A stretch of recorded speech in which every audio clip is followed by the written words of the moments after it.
Ndugu mheshimiwa, naomba mahakama yako tukufu nipunguzie adhabu. Kwani mimi nategemewa na baba yangu pamoja na babu yangu. Na sisi familia yetu ni maskini sana. Na mimi ndo nguvu kazi. Naomba unisaidie mheshimiwa.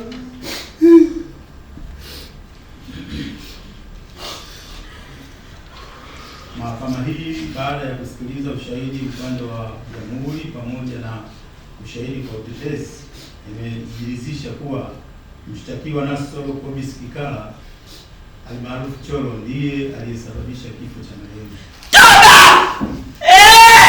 Tumepoteza mtoto. Dada basi.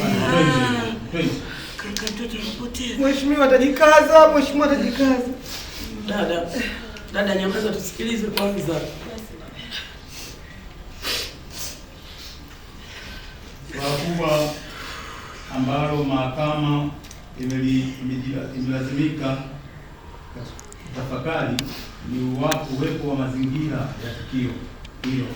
Inaonyesha uwepo wa mauaji kama inavyotakiwa chini ya kifungu cha 200 cha sheria ya kanuni ya adhabu sura namba 16/2002 ili kosa hili liwe lisababishwe kuwa la mauaji.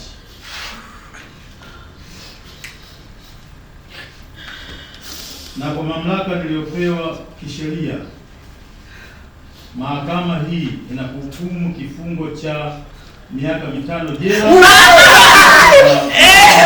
milioni 1.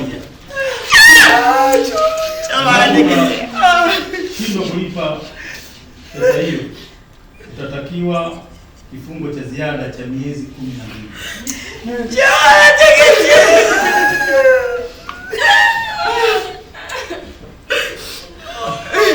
Ndugu Fujaji, mbona adhabu yenyewe ni ndogo sana? Hapa kuna hujuma ametembea tu hapa.